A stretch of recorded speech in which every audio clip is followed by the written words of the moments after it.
Hey, welcome back to Leg by Leg. Today I'm talking with Matt Ogden. He's currently living in Nelson, and he's got quite a different kind of orienteering to share with us today.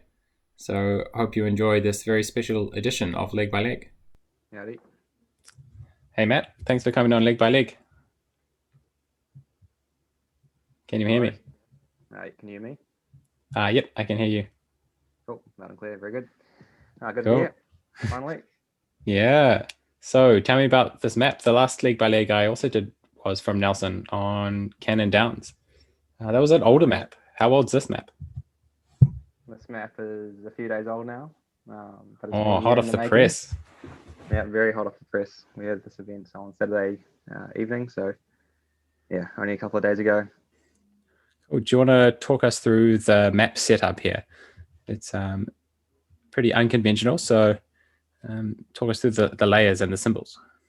Yeah, so there's been a few of these urban orienteering maps made this year. We had a event here in my flat in Nelson, and then I think we had one for the Queen's birthday training camp at the what's called the Castle in Christchurch, and then I think the Titwells have a very good one. But they're a good way of using a small area like a house, so it's a very blown up map scale like you see in front of you. So basically, try and map every detail possibly, yeah, highest possible detail. Yeah. So this is of 53 Robinson Road, which happens to be Brent Edwards and Megan Carter's house. So Brent's an orienteering legend. We've grown up with him, and he's always given us a hard time and probably shaped our orienteering fortunes. And then Yeah. Megan Carter was the national sprint champion earlier this year at nationals. High pedigree Oh, athletes live in this great, household. great stuff. So this is his house, inside and outside. We've got 3 layers, and so this one over here is the ground floor, which you can access through here. Exactly. And the other way to get up to this other floor here. So is that what the blue represents? Is that a height change? Yeah. What does the blue mean? Uh, so I use the blue symbol to represent changes in level. So you're going from one map to the next. So if you follow the start triangle, you go into the garage, which is the canopy, and then once you go through that blue line, you're actually going onto that G level, which is the garage. And then conversely, the red lines. So the red lines are same level, but just doors you can go Oh yeah. through. So these doors So here, exactly, but doors they're that on you the can. same level as you're on the map. So Okay. it's a very multi-dimensional map. You have Yeah, to use and the colors as rest of the well as symbols are pretty much normal sprint symbols. oh, it's cool in the Brook orienteering mapping standards. Yeah, some simple sizes have been tampered with, Yeah, Brook urban mapping standards, bums for short. or maybe it's a new standard to start. See who else jumps on. Okay, do you want to talk us through the course? Yeah, so we it's 5 of us who did this as part of a Christmas celebration. So we went off the map where the run to the start triangle is, and then we just waited and had 1 minute start intervals, Yeah. and then we ran through the start triangle, which happens to be Brent's letterbox, which is a very very conveniently an orienteering flag. So It's a fine letterbox. I think I took a picture of it the other day. It's yeah. outstanding. And then you run up. So it's pretty much you have to try to get into the map as quick as possible. Try to interpret what's going on. Yeah. Brent and Megan had field checked it, so not only do they I know the bet they place know the very map well, pretty well. they were involved in the mapping process. But yeah, you had to go to that the ground map first before you got into the area where you would find the control. So it's actually very tricky to find that first control. But you go into the garage and then into their little washing room, and it's actually on the washing machine. If you go onto the control descriptions below, you'll see that each control is accompanied with a little clue, although some of them Oh, are a yeah. bit hard to interpret. Washing machine. Funny. Okay. Yeah. So there's the blue is some sort of water feature. I see there's a toilet there as well. Yeah. Spa pool between 2 and 11. Oh, yeah. Nice. Yeah. All right. Number 2. So this is actually I had to give some information in the bulletin because it seems like it's impossible to get to that control. It's completely contained by 4 impassable walls. Oh, yeah. So actually what you had to do is there's like a canopy or an underpass symbol used to the southwest and you could actually carry all the way underneath that, beneath the stairs, which are further southwest. So that was the entry into the control. So you had to come from the edge of the house to that point exactly. Yeah. So the best way to actually do this was to come directly back out the garage and then go up the side of the property, and then under that canopy, under that underpass into the control. But again, trying to interpret this when you haven't seen a map before is a pretty challenging. Yeah, savage start. Yeah. And then, it was a bit more mainstream. We had a few legs around the perimeter of the property, just upstairs, and then this was quite a steep climb. I think it was 20 odd meters or something from bottom to top. So, a bit of a brutal oxygen debt-inducing climb to the chairlift. Yeah. Steep metal skis. Yeah, it's quite a cool little thing. Oh, yep. And then, there's a sort of contouring leg to the little sleep out, which is actually coined as Dave and Neil Harrison's bedroom. And it's just on the really. It's pretty small. Yes, and then there was this sort of transport legs. This is a classic leg that Joe Lynch would have struggled on. His compass and hope approach were definitely not. Compass and hope at full speed would have launched him somewhere else. Yeah, precisely. So, it was a tiny pack of boulders, no higher than a few centimeters, and some little stones.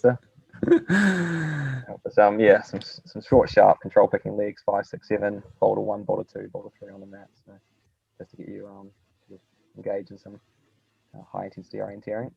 Yeah. If it hasn't been already. And then more some sort of normal stuff. Some route choice on a retaining wall, 7 to 8. Maybe it was best to go left and down the stairs, and then it was on a path. Where did you go? Left, yeah.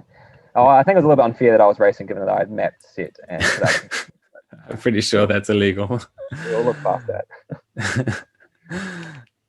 And then 8 to 9, pretty straightforward. That was actually on a deer's skull, horns. If you go down the clue, it says something like "Oh dear," which is probably a subtle giveaway.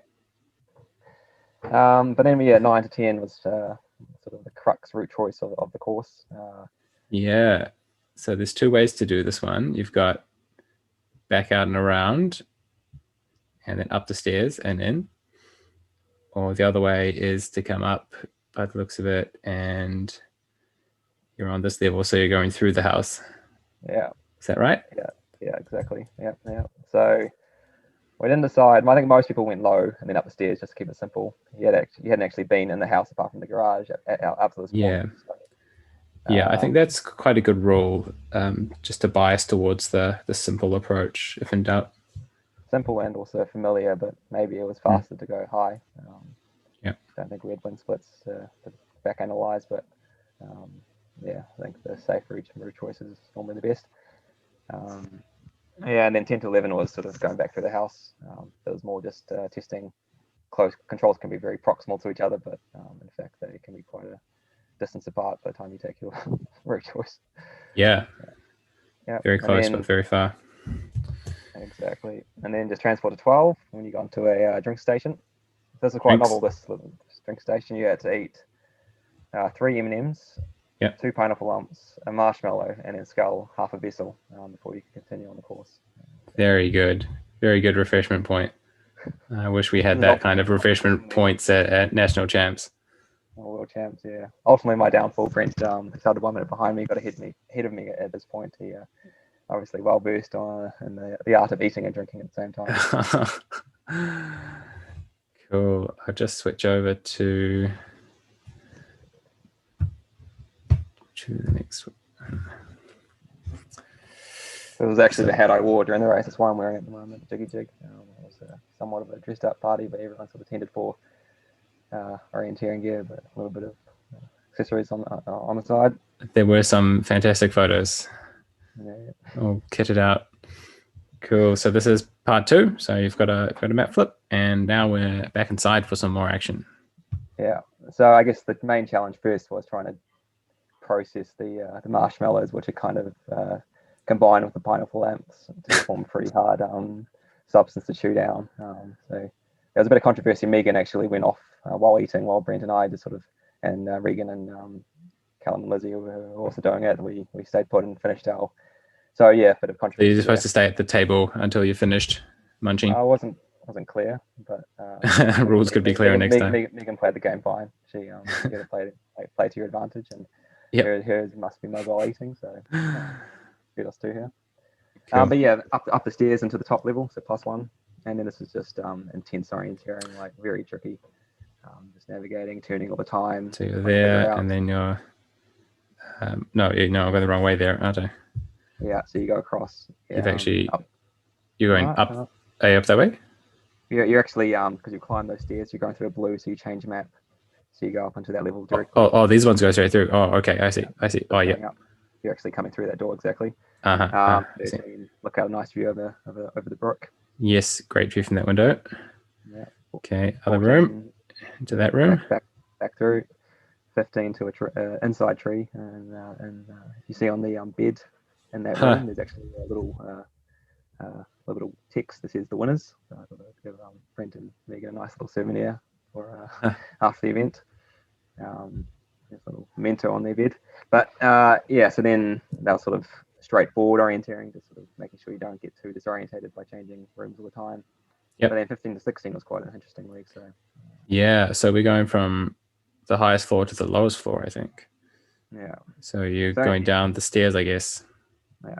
Any conventional house, you just use the stairwell, which kind of, this is the fun thing with urban orienteering. You kind of have to use the map, but also your sort of history and experience with houses and how things are laid out. Yeah, a bit of intuition if you're trying to do it fast.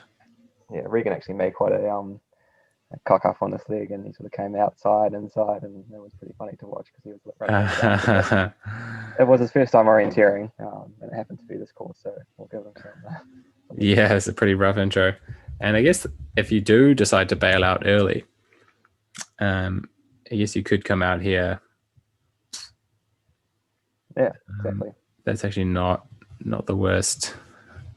So maybe if I set the course again, I would maybe take it from 14 to 16 or something, just to bring it a bit closer to that. To that door at the top level. But yeah, both two choices are viable. Mm-hmm. 16, 17 was just back up the stairs and into the living room, and then out to the balcony and looking over again the brook and taking in the views. Not being too overwhelmed. I suspect you didn't stop long to take in the views. And we sort of discussed the structural integrity of the balcony prior, and we had a one-person policy going on to that. So, in there for you. Cool. Getting close to the end. 17 to 18 just back up to the top level, and then there's a couple of short, sharp legs into the bathroom, edge of the bed, 20. And so we're going up this one. No, we're going that way. Yeah. And then where are we? 19. Yeah. No, have I missed one? 18, sorry. 18, yeah. Oh boy. I think that's half the challenge. It's just keeping your eyes on exactly which one you're going to when they're all so close together. Yeah. Cool. 19 down the hallway into the bathroom. Yeah. And then 20 is just back into the bedroom. And then coming to the last few controls outside, so you just exit. Basically the start triangle, back to the start triangle. By number 14, probably the best way. All right. It almost looks like two ways. Bit of a spectator loop, isn't it? Really, just coming past the finish. So, it was quite fun. There was a bit of I had finished. We'll go through the results at the end, but I had a pretty fun time watching everybody else come afterwards. And this 22 was quite tricky. It was hidden behind some scattered trees, so a lot of people struggled with the technical difficulty. I think Joe Lynch would have especially struggled. Lots of trees looking similar. Yeah. And then 23, 24 was just back downhill into the last control, 25, and then back into the finish. Are you jumping the wall here? Passable wall?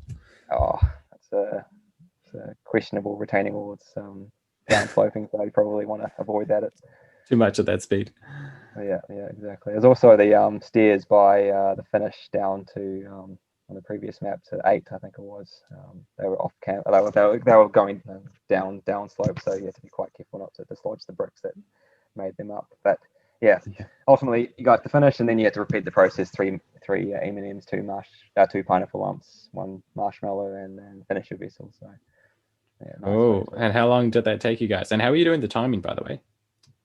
So we did self timing because we didn't have any fancy timing kit. But in the end, there was Brent started 1 minute behind me. He came in a few seconds in front, so he bet the map of the course setter and the person who put the control out. So it was good to him. But to his surprise, Megan came through not too long after and took the best time in 7 minutes 11 seconds. So actually, she was the national champion and sprint was the national champion. Well, really showing herself as a sprint specialist, I think. Sprint and urban specialist, Sprint urban specialist, maybe. Fantastic. Cool. Well, thanks for sharing this very unique, very interesting course. I hope this gives some other people a good idea about how to approach Urbano, and I'd like to see some other people have a crack at making their own, especially if you have a multi-level house. I think that's a really good idea. Yeah, very good. And Merry Christmas, everybody. Have a good break and train hard. Merry Christmas, Matt.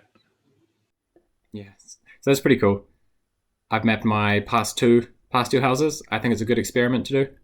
Just map the house, and if you've got a larger backyard or maybe a park or something, then I think it's a really easy way to get a little bit of mapping experience and to connect yourself a little bit more with what the symbols in orienteering mean, and usually the sprint symbols. And obviously Matt came up with some new symbols as well for his indoor stuff, just to show what's going on a little bit better. So I think that's a really cool exercise, and I hope I can see some more of this kind of stuff going on. And if you have mapped your property and run an event on it, run a race on it, then get in touch and we'll bring it up and have a look, maybe critique your mapping work and your innovative course setting. So yeah, get in touch. See ya.